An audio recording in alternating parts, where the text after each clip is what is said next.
Happy Monday, socialites, and welcome to Mental Health Monday here on the 42 Social Club. Thank you, everyone, for being part of the conversation and talking about mental health and removing the stigma. I am particularly excited to be talking with Brittney tonight, so thank you all for being in this conversation, sharing a little bit of your evening with us, and that you're able to go ahead and add to the conversation. As always, make sure you go ahead and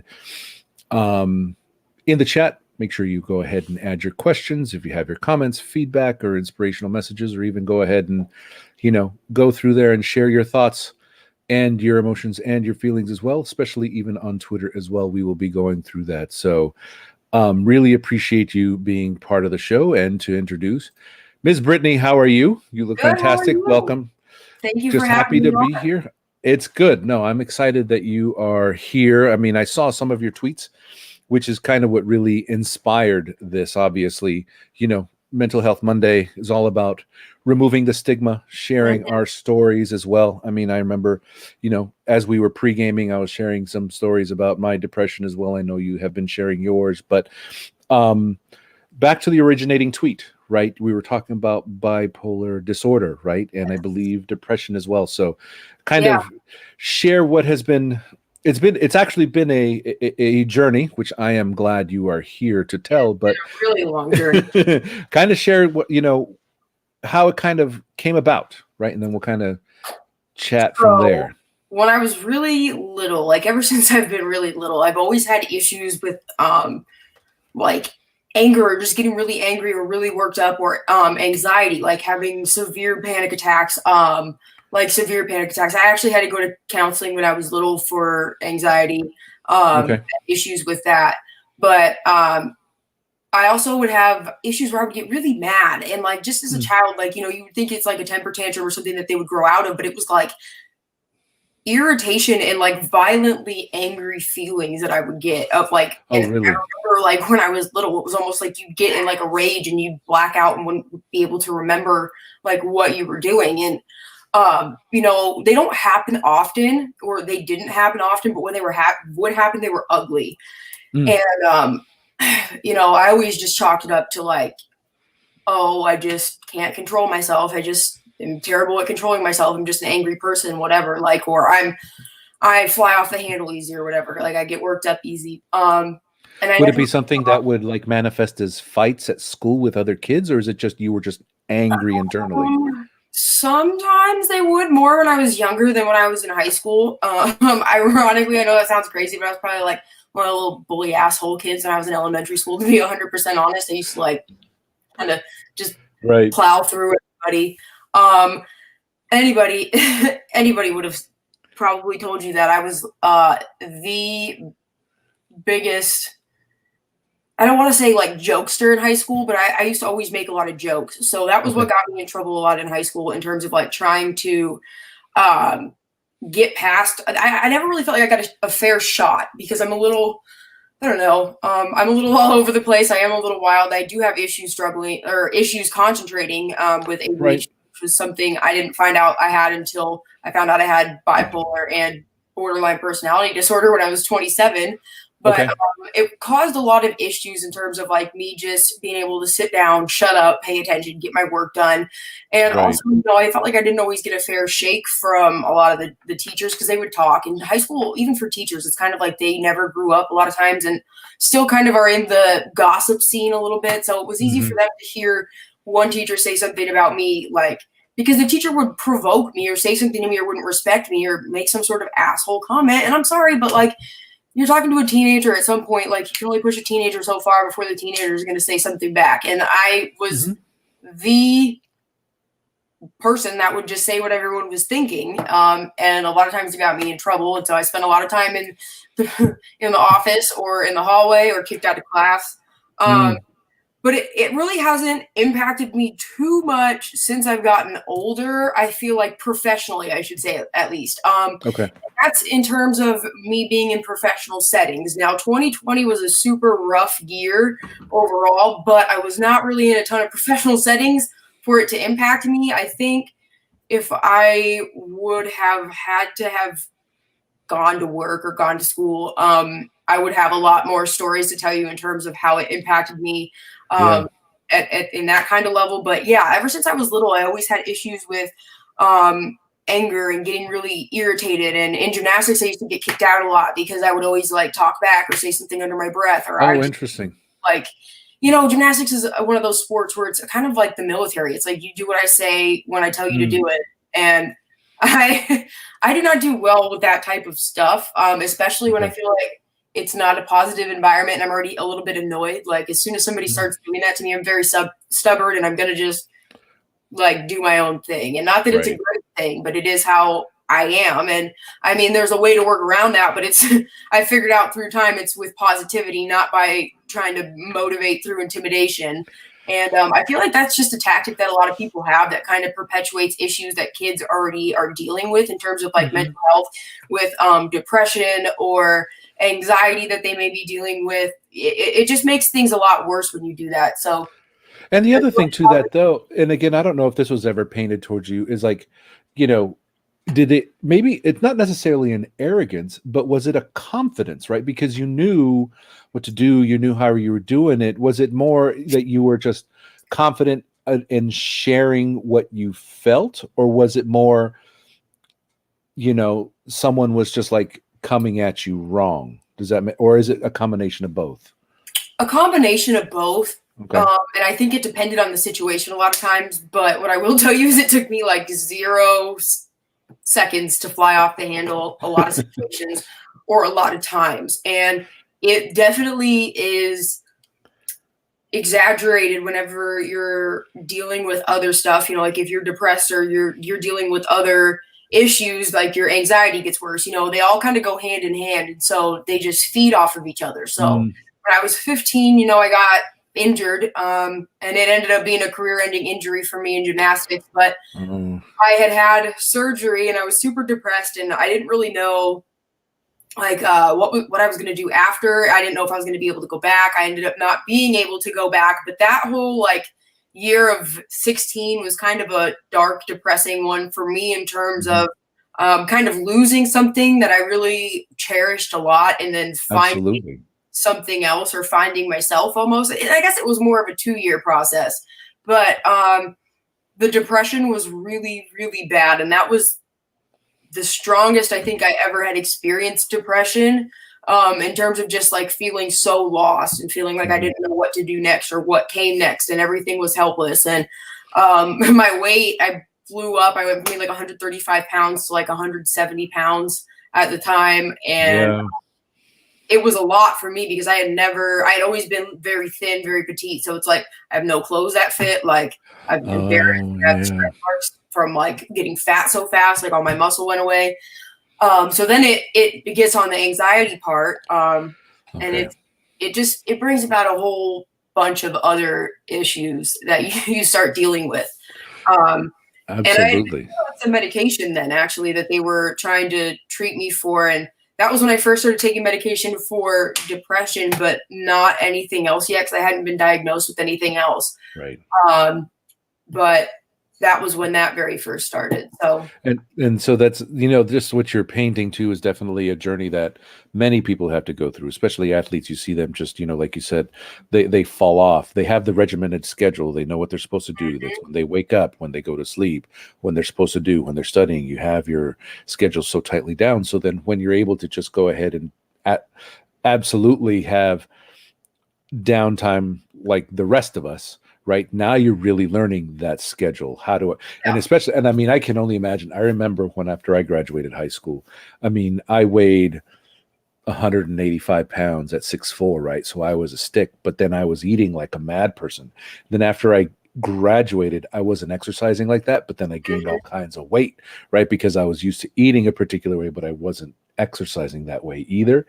So just figuring that out, it's just like you said, it's a journey. But with the medication, that you were still in high school taking that medication? Yeah. I'm on something different now, but I've tried some different stuff throughout the years. I didn't like one of the medications I was on. I was on for a couple years because it made me really fat. It made me super, super hungry. You gained a ton? Eating, and then I Yeah.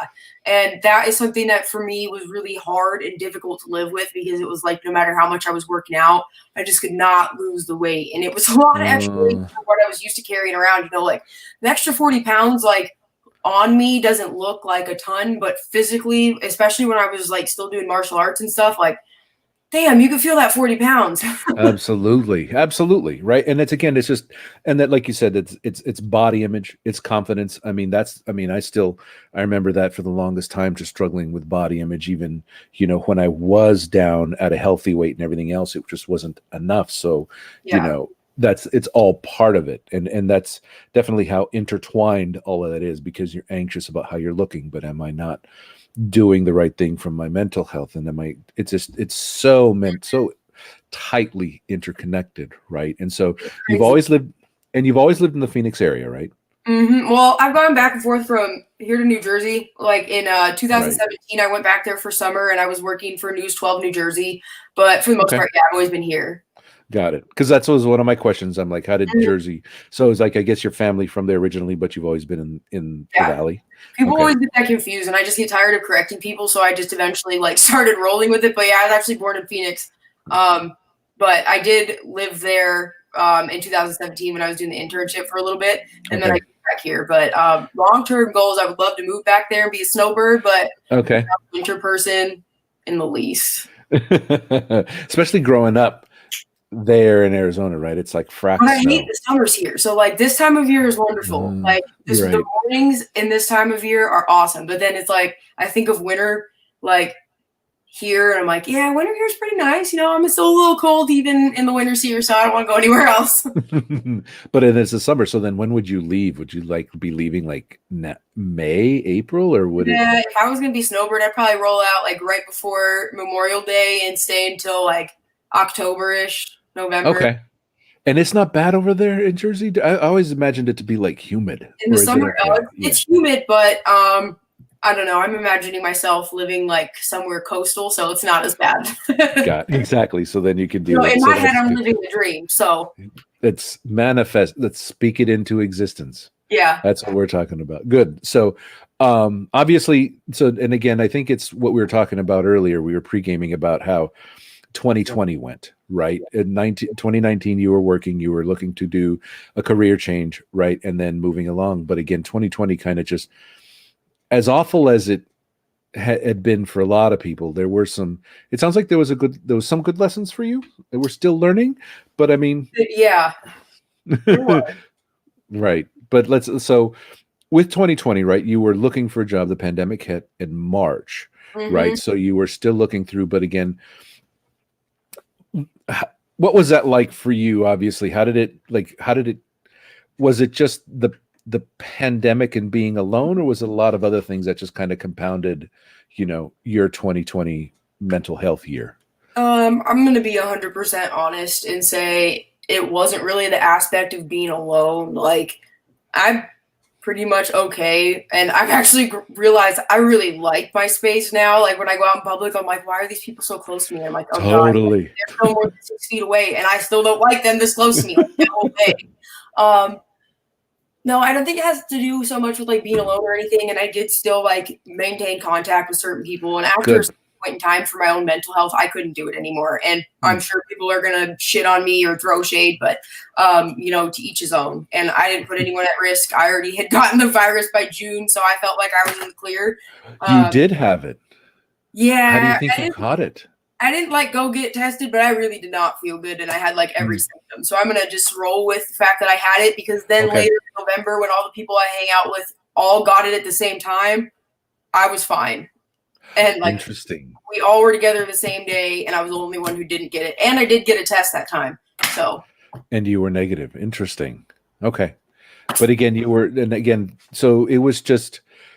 It sounded like then it may have been some sort of different factors other than just, the relation. What do you think it was that kind of, because we were talking about some of the experiences that you were having that came towards the end of the year. You don't have to detail it. It's just, what were some of the things that you were encountering that intensified?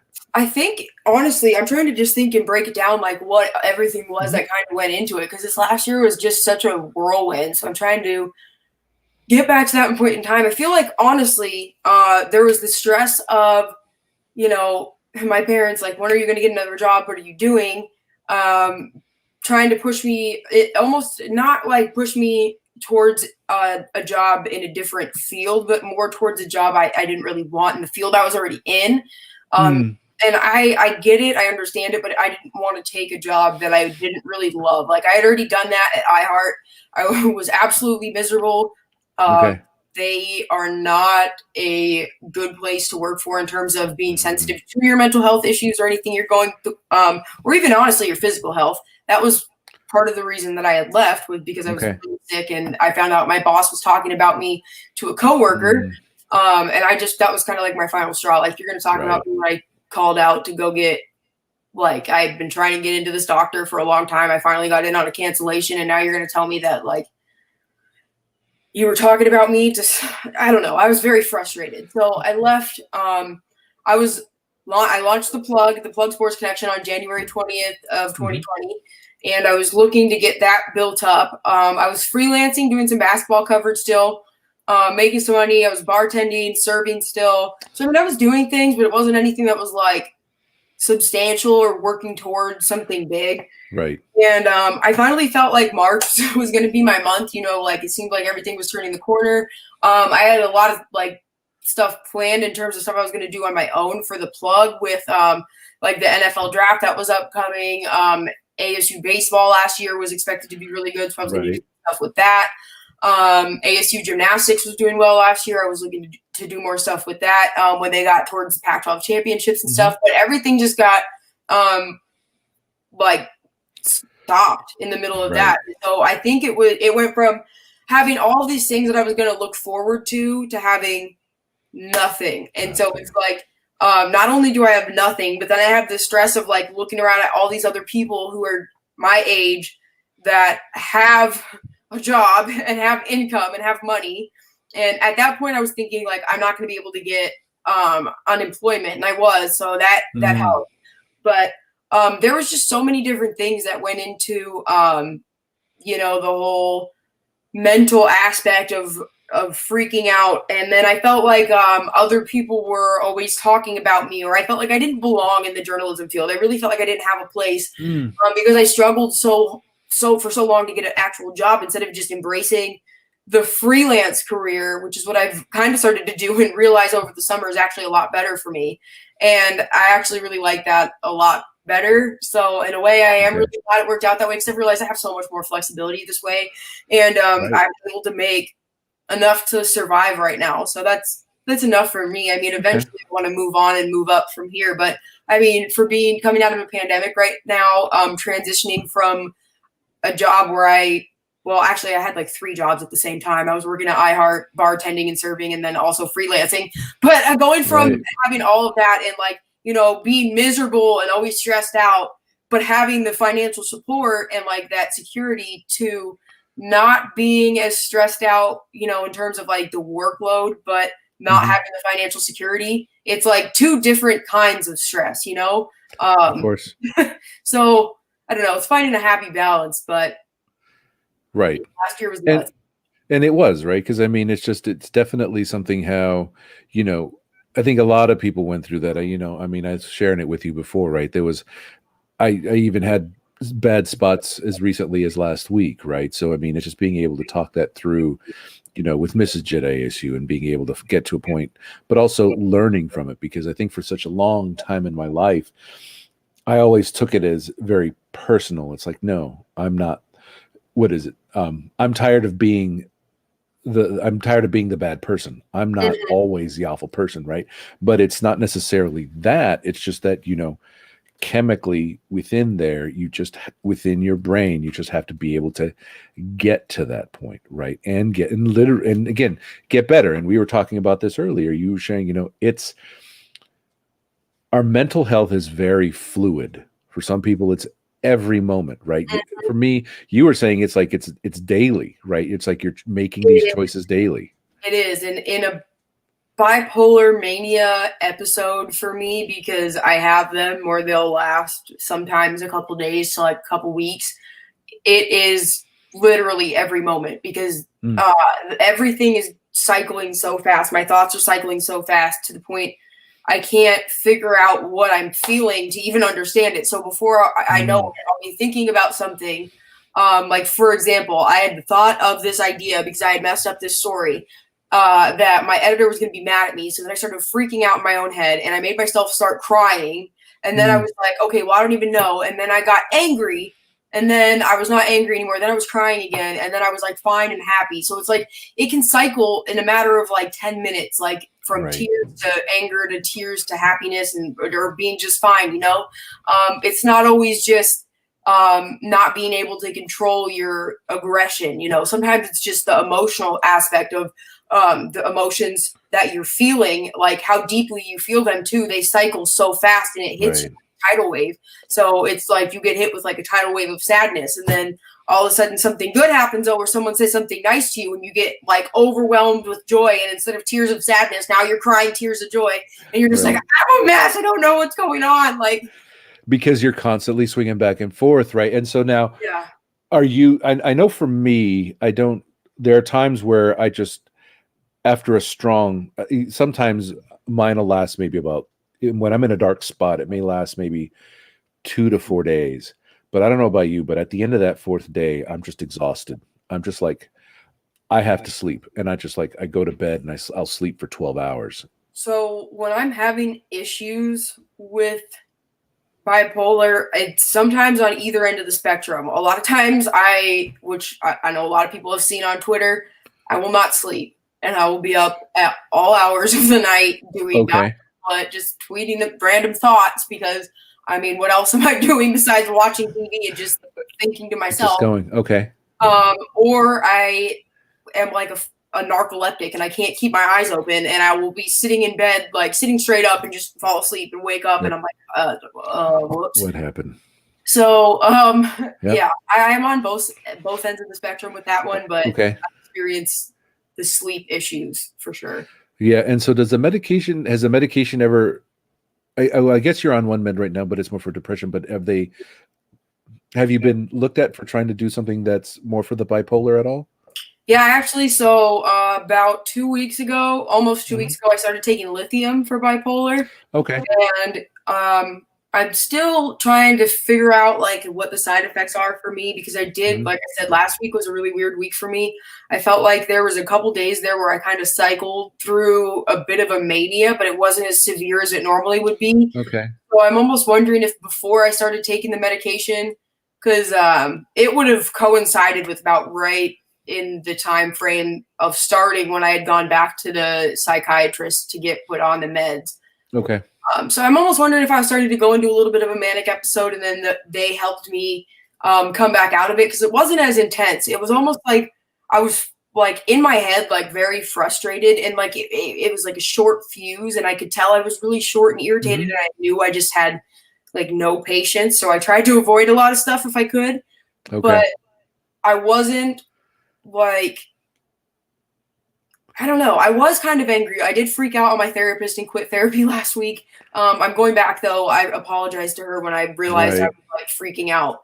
But I don't know. It wasn't as like severe, because when I was talking to my mom, like interesting, trying to tell me like, you just have to figure out what's going on, and I'm telling her like, no, you don't understand. Like now I finally get it. Like why so many people who are bipolar or borderline or both like attempt suicide at least once and are successful at it, because living in this is like a fucking prison. Living with it. I don't know any other way to describe it. It is like being mentally trapped in your own head and you can't get out. And every time it seems like you're getting better, it seems like you're moving forward, all of a sudden it's like you're back and no one knows what's wrong with you. Everyone's asking what happened. Everyone's asking what's wrong with you, why you're acting like that, what's going on. You have this ongoing sense of people always being worried about you. There's this thought of if you reach out to anybody or try to talk to them for help, like you just look like, oh, Brittney's back on her bullshit again. And it's like, you don't want to be viewed as that.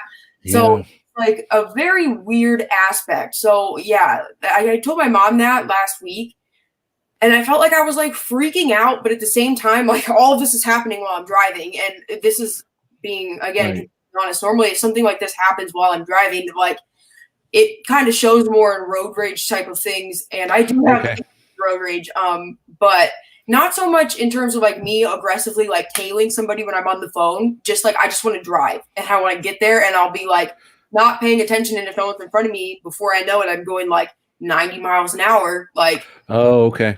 flying. But I did notice the other day when I was on the phone, like I wasn't aggressive. Like I noticed I was driving like so slow, like I wasn't even doing the speed limit, and I was like, here's another thing that's like not normal for what's going on in terms of like my Right. matching like my thoughts. Like, so I felt like there was a little bit of some difference because it takes about 6 weeks to get built up. So there was some help, but I'm still getting transitioned over. It's still a process of finding out what works and what doesn't work, and that's something that is frustrating and hard. Yeah. And a work in progress for itself. And I hope that people, if they know anybody who's going through this, that they can be understanding of it or supportive of it, because it is embarrassing and it is, I don't know if it's embarrassing. It is kind of embarrassing because you don't always know what's going to happen and you don't always know how you're going to act or how you're going to respond to something, because sometimes people catch you off guard and don't expect to respond the way that you do. I get that embarrassing part too, right? I understand that because again, as a person that has it, right, you don't want to make someone uncomfortable, but you recognize that they want to help you, but you still know that you are acting in a particular way that may make, and again, it's embarrassing because we don't want to have someone else that we trust, know, love to feel uncomfortable, right? It's just we're trying to still recognize it. Yes, we appreciate you for loving us, but I mean, if we're flying off the handle or we're unresponsive or we're moping around, it's not that we don't want to. We don't want to be there, right? And it wasn't until I was really deep into it and looking back, it is such a prison, right? It is such an incredible prison that's within your own mind. And everyone's like, well, you have to think your way out or you have to, break out of it. And it's like, I've been redoing a lot of reading and listening to podcasts. And it's like trying to use your mind to break out of a funk or or depression or mental state is like trying to catch fog. You just can't grab it. It's there. You can see it and feel it, but it's just you're grabbing fog and it's an impossibility. And so some of the stuff I've been doing is breathing exercises. I don't know if you were doing that. I do those when I am really when I'm having anxiety. Actually, I have to do. And not even anxiety. A lot of times when I get like overwhelmed, I'll get like explosively angry, and it's almost like if I have like too much of a noise trigger, like if too much something, like I flip out and I can't handle it. It's like my brain can't cycle it, or if people bombard me with too many questions at once, I get really grumpy and kind of rude, to be honest. I'm like, leave me alone. Oh, absolutely. Because it's like, look, you're bombarding me here and I can't process everything, yet you're all demanding something from me. So I'm like, what the hell? I mean, I just, if you can come at me one at a time, okay, cool. I will get you what you need. But then it's like, and you're pissed off because I can't give what everyone wants because they're looking to me for it. And they trust me and I'm excited to help. But I'm like, if I can't process it, kiss my ass. Exactly. And so that's it. And interesting about the road rage. I was on a medication that gave me the flip of it. I'm normally, so I can drive. For the longest time I can drive, but then I started on this medication and I would start raging when I would drive. It got so bad that I almost considered stopped driving. I just couldn't do it. And so I stopped the medication and it went away. So side effects from medication is another thing that like a lot of people don't talk about. Wellbutrin, which works for my mom, she's on it. They put me on that, and that was the nastiest 6-week period of my life I've ever been on. Or been through, I will say. Like I was probably the meanest, ugliest, nastiest. And I was just like, I felt like a monster. Like I personally felt like a monster and could not wait to get off that soon enough. Like I had to go back to the doctor to tell them like I'm not taking this anymore, but like I hated that. That was the worst. And that's the thing too. And as soon as you feel, and again, you're in, and again, bringing this up, you're in a fog the entire time until it starts clearing out, and then it starts clearing out of your body, and it takes time for that to happen. And then you're like, okay, it's fine now. Fine. You now. have to be careful with some of them. Like Lamictal is one that I was on that has the same sort of side effects in terms of really bad withdrawal symptoms, I should say. So that affects her. Lithium, they're all the same kind of drugs where if you like stop taking them, you'll have the really severe withdrawal side effects. And I did that with Lexapro, and that was a really bad decision because I was really, really sick for a couple weeks. It was like my sophomore year at ASU, and I remember being in Hayden in the library in the bathroom thinking I was going to die. Like I thought I was out in the bathroom and just die there and someone was going to find me. Just because it was just, again, it was kind of like the morphine withdrawal, whatever else it is. It was that severe. It was like nausea, like shaking, you're like sweating, like, oh God, it's just gross. That is intense. Now, did you live on campus when you were at ASU? Yeah, I lived at Hasse my freshman year, and then my sophomore year I lived at Vista del Sol, and then my junior year I lived in Tempe, but not on campus. Got it. Okay, so then that must have been. How was that? With your roommate and everything else. I mean, was it okay? Did you have a good relationship? How did that work? Yeah, I liked my roommate. We actually ended up living together my sophomore year, and I think we would have stayed like living together longer, but she moved in with her brother who was a year younger than us and was going to ASU as well. And then I think she had a younger sister that was coming to ASU in like another year or something, so they were getting something for the family. Got it. And so I liked living with her, but there was a roommate that I had that accused me of having issues with her because of her sexual orientation, when really my issues with her were because she kept turning the fucking air conditioning off, and we lived on the fourth floor, got direct sunlight, and I walk in August and it's like 93 degrees in my apartment, and I'm like, no, I don't roll with this. Turn the air on, and if you turn the air off, like, I'm going to be really mad. Like, we all pay the bill. And the thing that got me wasn't even her that was doing it. It was her girlfriend who didn't pay any rent to live there. That was just staying there all the time. And she got mad because I said, well, she can put a sweater on. She doesn't pay rent. And they told me I could take more clothes off because if I'm hot. And I was like, anyways, long story short, she ended up moving out, and I haven't really talked to her or apologized since then. I'm still very upset that I got accused of it being over like a sexual. Of course. And when really it's like, no, that's another thing. I don't do well when I get hot. If I get hot, like ASAP, like I get super irritated and angry, but like, I don't know. That's one of your triggers is heat, that's only how I know I'm going to have like a freak out is like right before when I'm getting really angry. A lot of times I'll get like flushed, and I don't sweat. I work out a lot. Like, I mean, I sweat, but I don't get like dripping sweat like a lot of like athletes do. Like everyone's like, oh, you just glisten. I'll start like dripping sweat, and that's how I know. Like and it comes like out of nowhere. It's like all of a sudden, like I'm irritated. I could feel like a tingling sensation in like my forehead right here. Right. Start dripping sweat, and I'm like shaking, like the adrenaline's just going. That was another thing I wanted to ask because Sherry Brooks was one of the first. She shared her experiences with anxiety, and based on her conversation, I only realized that when I'm having anxiety, right in the center of your chest, the adrenaline rush. Is that what you're feeling as well? Not when I'm about to be angry, but every time I'm about to have to say something to stand up for myself. And I know that that's probably really weird, but I've gotten like severe anxiety in terms of talking to people. Or like when I have to talk to people about what I'm dealing with and I really don't want to, like I get that. I get the anxiety then because got it. I've started to like hide from people because I just don't want to be asked about things because like this is different. It's a very open and like welcome environment. It's not like you're asking me this because you're going to try to tell me unsolicited advice about what I should do with my life now.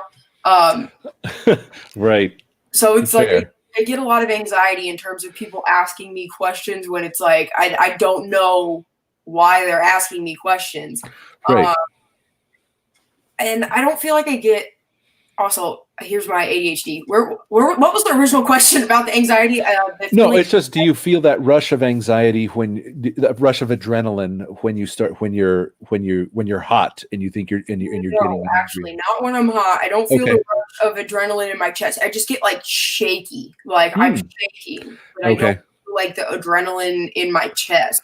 I almost feel like I'm shaking they just like exert so much like freaking force being a nutcase, like destroying shit.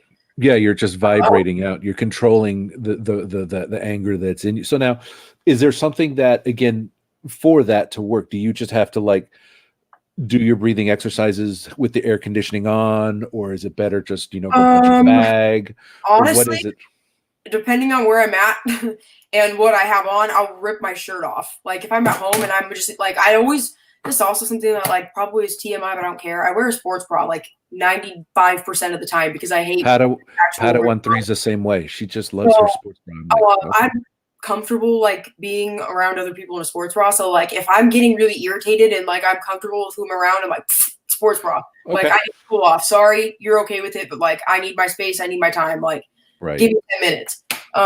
But if if I'm like out and it's like winter time, like I've noticed a lot of times I'll get like super like just so hot when I have on like sleeves or something. I'll like go outside and like rip my sweater off and just go walk around in like a t-shirt. And I'm like, I like to just get the breeze, even though I don't like the cool. Okay. That's a moment where I do really like the cold weather or the cooler weather. It feels good. There's something about it when you're like just so hot like that on your skin. Okay. But yeah, that's kind of like the first way I know it's coming. And so I'll try to like go for a walk or cool off, but I have to remove myself from the people that I'm around or anybody who's saying something that might trigger anything. Yeah. So pretty much anybody. A lot of times like I have to go completely by myself and just be there. And that's always the best thing. I mean, I do that at times. Like I said, we were talking about, I had a bad patch there, and there'd be times where I just like, I wouldn't even say goodnight to anyone. I would just like, I'm going to bed. I'm putting my earphones on. I'm getting under my covers. I'll see you in the morning. Right. Because I know if I'm moping around or walking around with this dark cloud over my head, that doesn't make anyone happy. Right. So if they're all happy doing their thing, if I just remove myself from the equation and then start thinking it, not even thinking it through, but just like relaxing and breathing and going through that, that's going to help a hell of a lot, the situation a lot more. And this way, we can come back and approach it with a little bit more perspective. Yeah. And I like to try to just, I don't know, like I love my dog. So I'll normally go try and like lay on one of my dogs. Like my pit bull is like a super cuddle bear. So I'll go lay on her. Well, actually, she's a cuddle bear on her terms. So I'll try to make her cuddle with me. But my dog is like the one that is, if I could bring him everywhere, I would. He would just live in my purse and he would be like my little purse puppy, but I can't. So that's my baby. But I like to go find love on them to calm down, or I'll go like watch something stupid on YouTube, or like I actually really like, people think this is weird too, but ASMR, it's like automated sensory. Does it? Yeah. Sort of like response. And so like I really like when people just whisper, and I'll listen to people like whispering positive affirmations. I could not spit that word. And I like that because it's like calming and relaxing, but I normally try to avoid that because that will put me to sleep. So unless I'm going to like go to bed, I won't listen to ASMR because I'm going to just knock out. But I like to do stuff like that and then try to come back and like refocus and regroup on whatever I was doing. See, that's very cool. You found an ASMR, right? For me, it's breathing, but finding the right ASMR, because I've heard some really bad ones that it just kind of turned me off on the whole thing. So I was like, maybe I should try to give it another shot. But for me, it's like rain and thunder. I mean, I do love the rain too, but I like natural rain, like the actual sound of like real rain outside. Like I feel like when I'm just like listening to it in my earphones or whatever, I'm like, man, this isn't the same. Like, and that's the thing, you get that, given how severe the monsoon is for you guys, you get that. Well, here we don't get a lot of the thunder and the heavy rain. It's actually a very constant, we call pretty rain. They're really small drops and it's everything. So it's like, that's what we get. So that's why I have to do the earphone things. But I mean, it's just hearing a thunderstorm or just getting trounced with all that water like a monsoon does. It's awesome when you can actually hear it. But for me, I just have to supplement it. Yeah. And when it actually happens, it's always like one of the most calming things. One of my favorite things is if you're lucky enough to have nothing to do in the morning when it rains and you can lay in bed and listen to it. And just open a window and just breathe it in. And then it's there's so many aspects of it. I mean, I wish there was a candle, because then I would buy the hell out of it. Yeah, right? You should make that. Some essential oil or something else, right? Business venture, selling like rain candles. Yeah, just like Arizona monsoon. I mean, It helps with dude, anxiety. it does. I mean, and that's the whole thing too, right? Being able to do that. But I mean, that's the other thing. So, I mean, what are some of the things that you do? Obviously, you're taking some of the medication that's helping, but what relax the ASMR? What are some of the other things you do that, if you've been triggered or whatnot, what do you do to breathing? Actually, show me some of the breathing that you do. I'm actually so I was gonna tell you I Please. do you ever watch Big Mouth? This is and I always make myself actually laugh talking about this because it sounds so stupid. I know the show. The Padawans absolutely love it. It's humor that they're not entirely ready for, but they're learning a hell of a lot from the show. Yeah, well, for those who don't know, I'll break it down for you. It's essentially like these little middle schoolers who are going through puberty who find out all about like, the birds and the bees. But one of my favorite things in the most recent season 4, is when these kids go to a sorority house. Like this is a completely crazy story, but anyways, they go to the sorority house and they think it's going to be a haunted house for Halloween. And anyways, the girls are drugging them and throwing them in a room, and they're all on like this really bad trip, and they have no idea like they're on a trip. But while they're on this trip, they end up meeting like the characteristic or the trait in themselves that they need to strengthen the most. And one of Okay. the girls like that is having an anxiety attack, she meets this toad in the forest, and it's called the gratitoad. And by sharing what they're grateful for, it helps her feel better, and like her like straight jacket from anxiety like releases off, and she feels better. And then when she shares Ah, her gratitude with other people, then they can see the gratitude and it helps them feel better. So I've been trying to like, if I get triggered by something, like I'll send messages to people about like why I'm grateful for them or how they've helped okay. me. Things like that. I try to just redirect in a way, Okay. find a redirect that makes me feel good, but also isn't like asking people for something. In a way, it's almost like giving them something so you feel better Of because you don't feel course. like you're taking anything from them. Like you're giving something to them. If they don't like what you're giving them, like then they can go fuck off. Like that's something nice that I gave you. Exactly. I gave you a compliment and genuinely told you why I appreciate you in my life. Like if somebody doesn't like that, like then there's something wrong with them. It's not something wrong. Exactly. Yeah. You're not If you don't like, asking them to go out of their way to help you. You're not asking them to listen to you. You're just sharing what you're grateful for.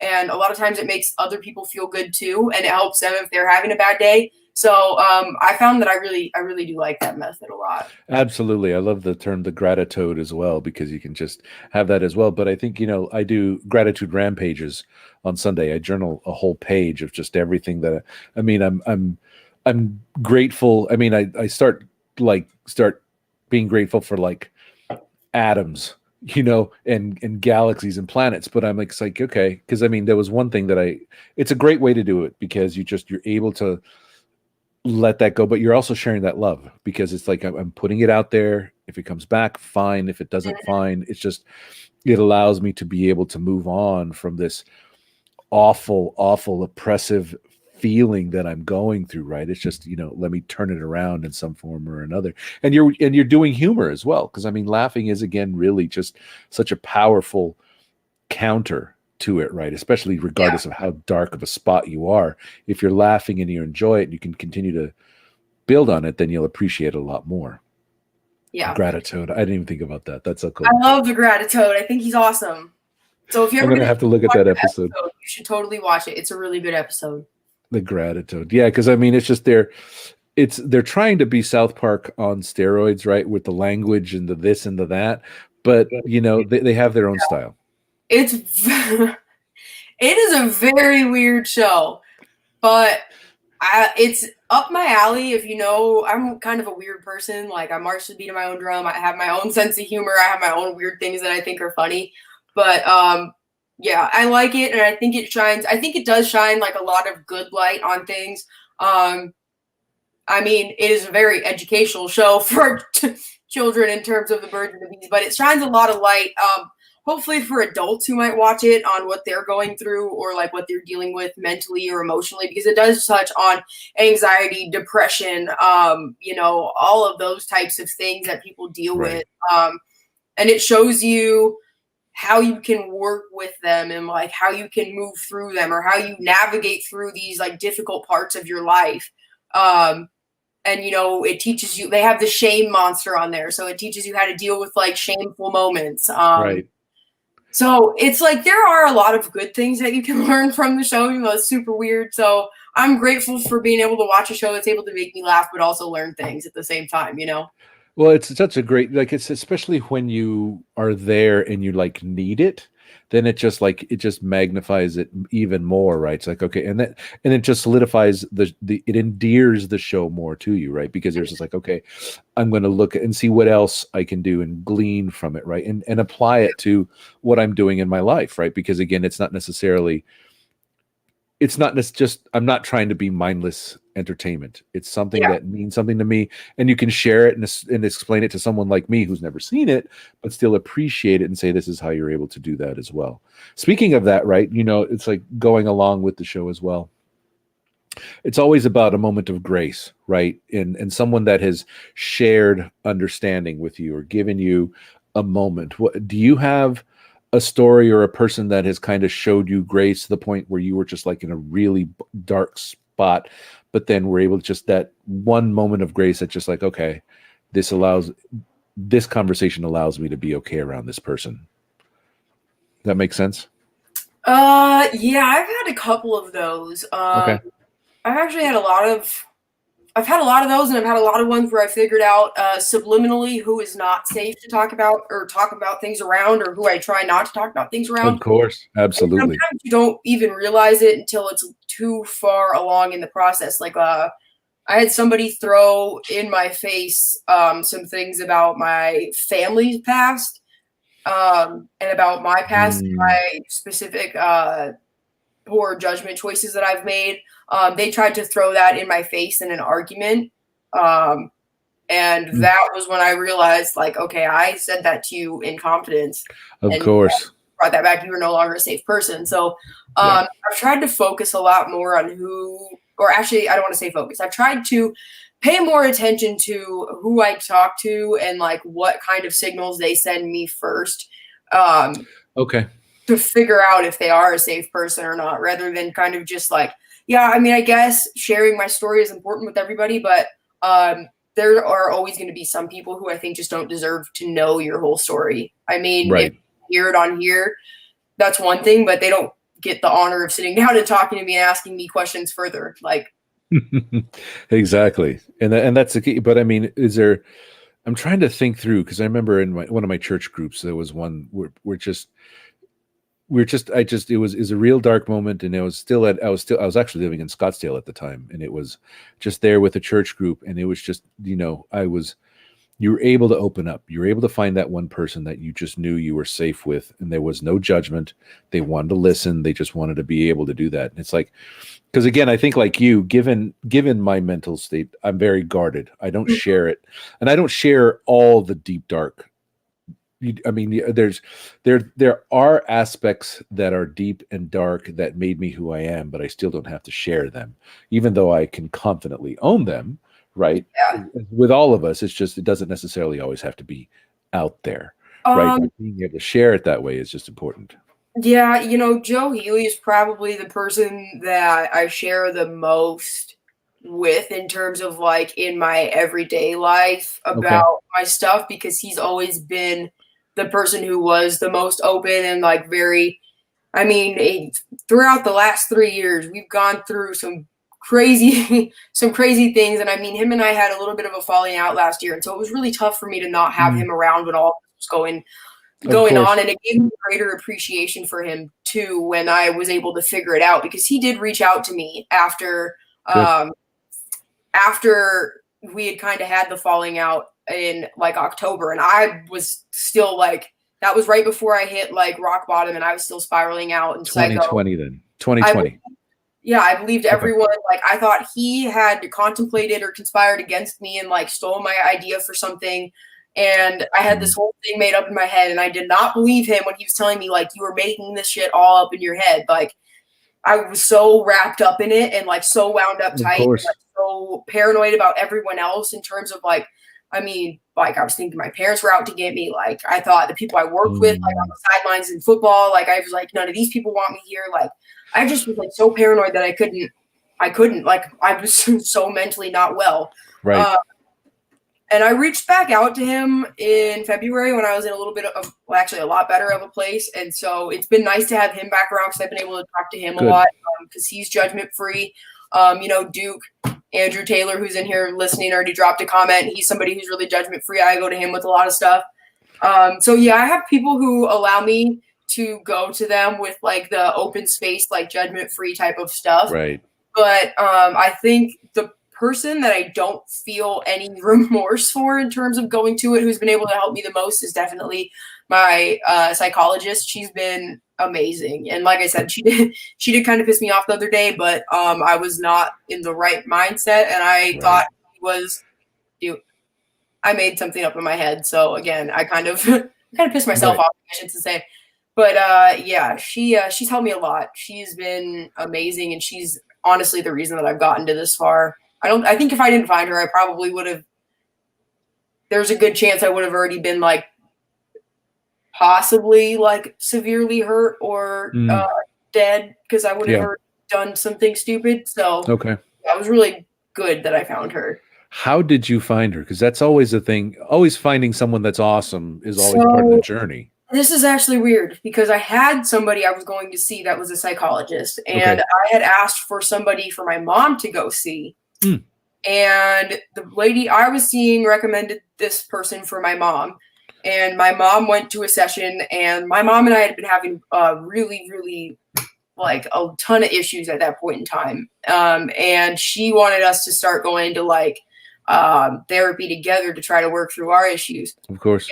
And I'd gone to the therapist once that she had started seeing that my therapist had recommended. And I actually realized that I liked this therapist a lot better because her style is more in terms of like what I need. The therapist I was going to see before was more of the type where it's like, okay, and how does that make you feel? And I'm like, I don't know, bad, like right. But the therapist I see now has me do like I have to do a lot of like sensory based things where I have to smell things and then like talk about like the feeling it triggers and like all these different things. So it's a lot deeper and a lot more of like where I have to actually go through and deal with traumas and like issues that have gotten me to certain points. And that's a lot with like the borderline personality disorder because borderline is something that you develop throughout time. And so that was really especially helpful getting out of that phase of things. I think I still struggle with some borderline issues, but that is something that you can actively work on recovering from because you don't really need medication for it. It's something where you kind of do the work yourself a lot of times to help keep yourself away from that, but you don't always know that that's what it is. Does that make sense? So a lot of times it's like your past trauma triggers all of this and you don't necessarily know that it's a trauma that's in there.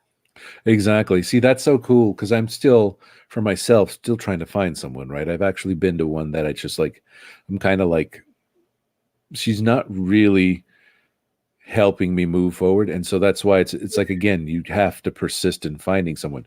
You were lucky enough to find someone that was just right that, one hop. And so you're able to do that. So that's awesome. Well, it took a long time though, because I've gone to so many people throughout the years and the lady I was seeing, I hadn't really liked, and the person, it took me forever to even get in to see someone at some point. That's another thing that no one likes to talk about in the mental health care field is how long it takes to get help. I mean, I was going to psychologist or psychiatrist, whatever one is the one that prescribes your medication. I always get them confused.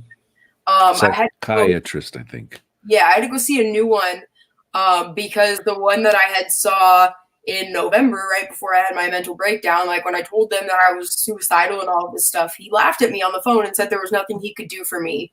And he could put me on medication that had already made me worse before, but that was his only option. And so I was not happy. So I got into somebody else who's been super helpful in terms of like I said, I'm on lithium now, so that's hopefully getting things sorted out. But it was a struggle to get somebody that would listen to me. And before him, I was going to somebody else who I also didn't like, who would like rush me out in 10 minutes. Like, how are you feeling? Okay, here's your script. And then before that, I was going to Phoenix Children's Hospital. And I did really like going to Phoenix Children's Hospital. I was like in the outpatient. I was working with some of their interns and like their or I guess they're not interns, but like their residents. And the Yes. lady who was running the residency program there was like overseeing everything. And when she left, I kind of just fell through the cracks in terms Mm, like with who took over and the residents that I would see and stuff. It wasn't exactly structured the same, so I didn't end up going back. But yeah, so I mean, I had been looking for a long time. I mean, it had been like a good 10-year stretch where I'd kind of not really had anyone I really liked. yeah. Absolutely. And that's again, I think the spot where I'm at. I just have to persist in finding that. The other thing that you mentioned about that as well, when you're in your own head, when you think someone's against you or they're just, whatever it may be. And again, I still get that way sometimes, Mhm. but it's just incredible, when you're in that prison of your mind, how easily it is to look at it in a different way. It's like, okay, Yeah. someone's against me, someone's after me, someone did this, someone did that, XYZ, right? So it's just like, are you still working on turning that around? And again, I'm asking that out of curiosity of what have you learned to kind of turn that around, or are you still working on it? Um, I mean, I've gotten a lot better in terms of like turning stuff around. Working with her and seeing Molly has helped a ton. Okay. But I still go like once to twice a week. I think it's really helpful for me in terms of moving. I'm still not anywhere close to being like 100%. I feel like I'm like just barely getting started in terms of unlocking my potential. So I'm hoping to continue this journey for a while longer. Absolutely. Absolutely. And that's always something that I'm curious. So I think that's definitely one of the things that I read a ton of self-help books, right? Mhm. Because again, I'm trying to get insights while I'm still trying to find someone to talk to. And so this way, if I can, at least come to the table with this is what I've learned, this is what I'm trying to do, and at least apply something that way, at least this way, at least I'm a little bit further down the road. But again, the few times that I've been able to talk to someone is definitely liberating because you do feel like there's just this weight off your shoulders and you feel Yeah. lighter and you can kind of think about it, right? It's just a matter of, okay, I don't have a relationship with someone that if I get triggered, I can call someone. It's like I need an emergency session and let's go. Right. Yeah. Unfortunately, I don't have that relationship yet. But given the other thing I've just seen, I don't know. I'm always been curious about some of the online therapists. I don't know if you've seen some of that stuff, but I know. I haven't, but in a completely not really off topic, but kind of off topic. If you want me to send you my lady's information, she does do like Zoom therapy stuff. I know as Maybe I will well. do that. You So know what? I would love to do that. I think I will take you up on that. because she Send has it to me. started helping my whole family actually, all three of us, my mom, my dad, and myself now actually all go to therapy, and it has been a very big family dynamic change at home that I That's cool actually though. really like. It's a lot different than what I've been used to, but it's a nice change to kind Oh, of I bet. all communicate with each other healthily, like or healthily.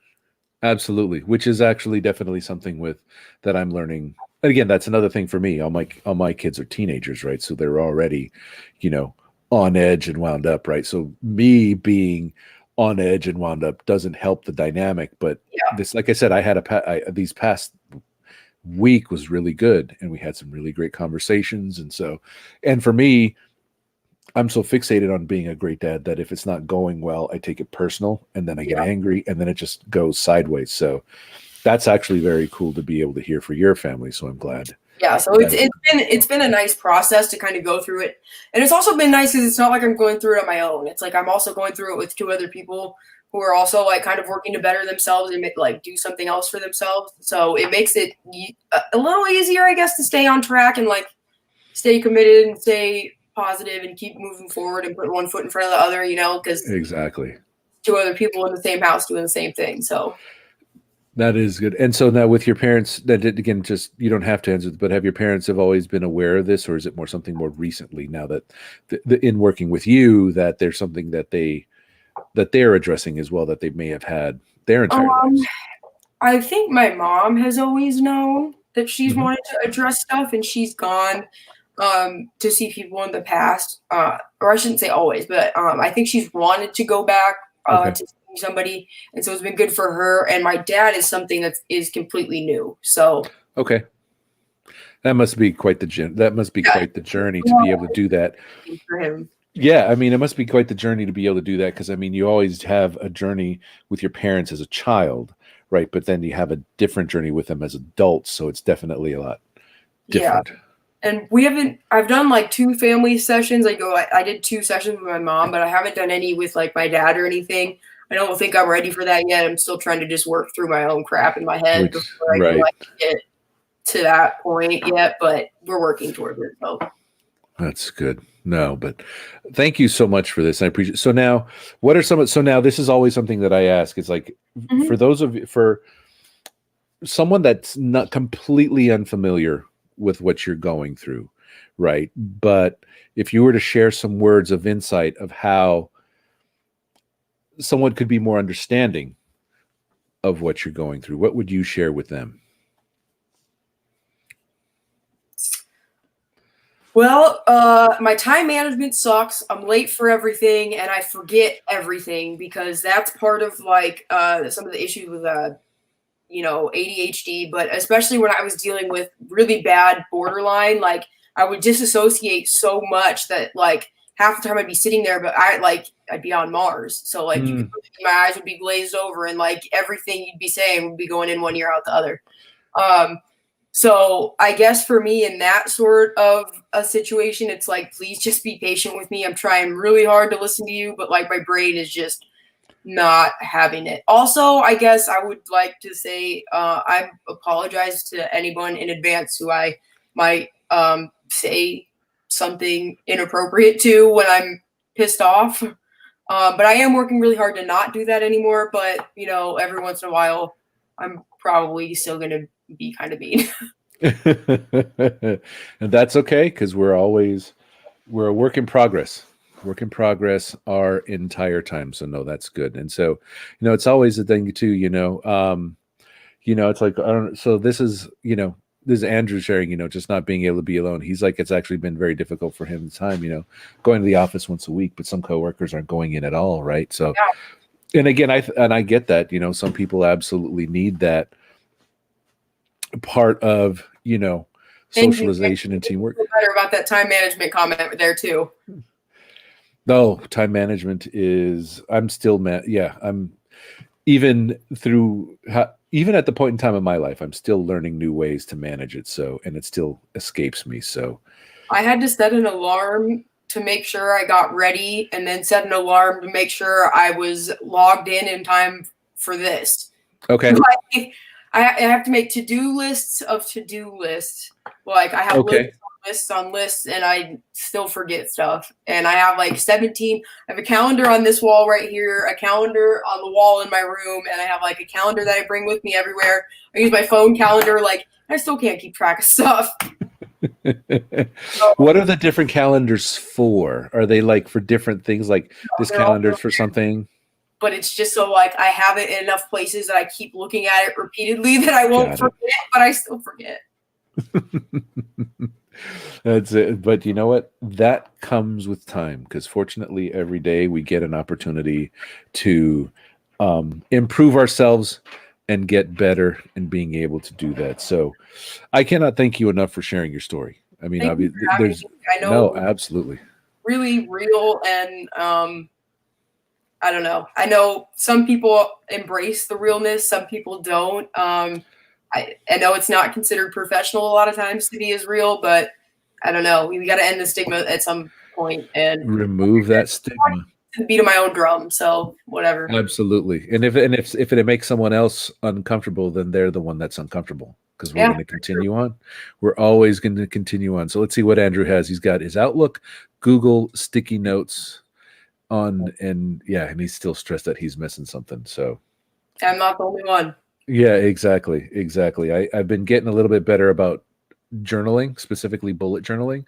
So that's been helping a lot with my thoughts and my direction and intention and gratitude and everything else. But I think I still have like 4 different calendars to keep track of. So yeah, I know. What are you working on? What would you like to promote and what would you like to make everyone follow you for and see what you're doing? Well, I have not announced this to anybody yet, but Lit with Brit is coming back, Hey. but in a different form. So I Okay. will still be doing the videos in some way, shape, or form. I haven't really. I'm gonna be 100% honest with that part too. So I half the time just like don't look good enough to I feel like to put a video together, and then I like won't get ready in time before I go out and then go cover basketball. And at the end of the night, I'm like, yeah, I don't really feel like it now. Um, so Okay. I've been planning to bring the videos back, but I've just been a little bit lazy in terms of getting ready in time. But I'm bringing it back in terms of a podcast. So I have a Ah, new podcast agreement that I just signed with a studio. So I'll be recording in a studio every week. I haven't decided what to call it yet because I feel like Lit with Brit, like extended cut sounds kind of like porno-ish, and I'm not a fan of that. So I don't want to go down that rabbit hole and open it. right. But I want to do something along the lines of Lit with Brit and have it be something where I break down things a little bit more in depth because I'll have time. It's not just a 2-minute, 20-second segment. And Okay. I'll bring some guests on, talk about their take on things. And yeah, so that's what's new that I'm going to be working on. And I've just been writing for SB Live, All Sports Tucson. I know a lot of people in the ASU community have a certain feeling towards Tucson, and for a really long time, like I despised everything about that area. But I have got to be 100% honest and give a shout out to all of the people in Tucson, especially at All Sports Tucson, where I've been working with them alongside them, a team of freelance, or they're a team, but they brought me on as a freelancer, and now I'm kind of more of just their Valley-based reporter. So they actually have me on as kind of a staff writer, but I just get paid per article. But Okay. so they've given me so much opportunity, so much support, and the people of Tucson have been great in terms of sharing my work and supporting me and sharing super positive messages with everything. And so, I used to kind of talk a lot of trash about that city, but I have a lot that I have to be grateful for, and I have a lot of gratitude towards everyone from there that have helped me get to this point. And so, yeah, I had to put that out there since I am doing stuff for All Sports Tucson. They're great people down there, Andy Morales and Javier Morales. So, yeah. And are you covering the high school stuff, or what exactly are you covering down there? Well, they kind of give me a little bit of free reign to do whatever falls in the Tucson base of things. So I'll be doing including the other school Olympic stories over the summer, but I did the ASU billboard story that the fans put up for them.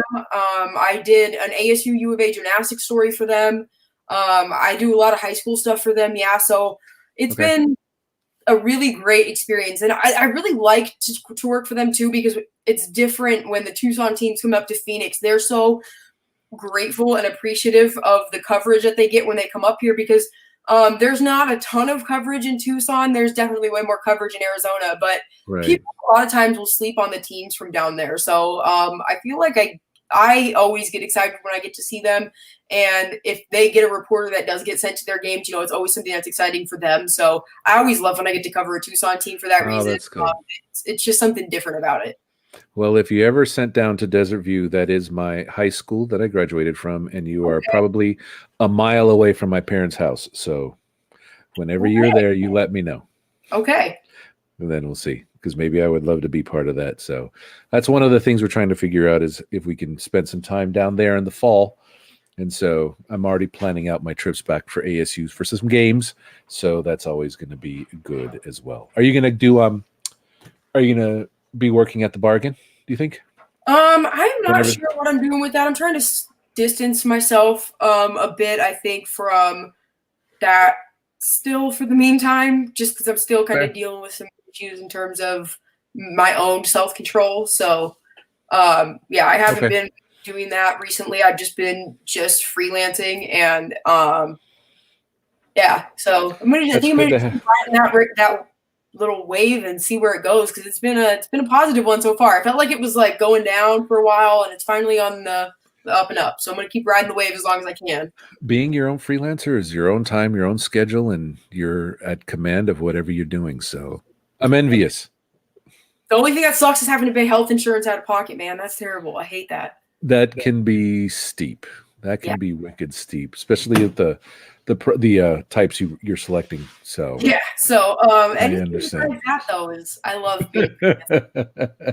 Well, that's good. Well, Brittney, thank you so much for being and sharing your story and just, making everyone aware of it and, being part of this and removing the stigma, because that's absolutely what we're trying to do here on Mental Health Mondays. Of course. Thank you for having me. I appreciate it.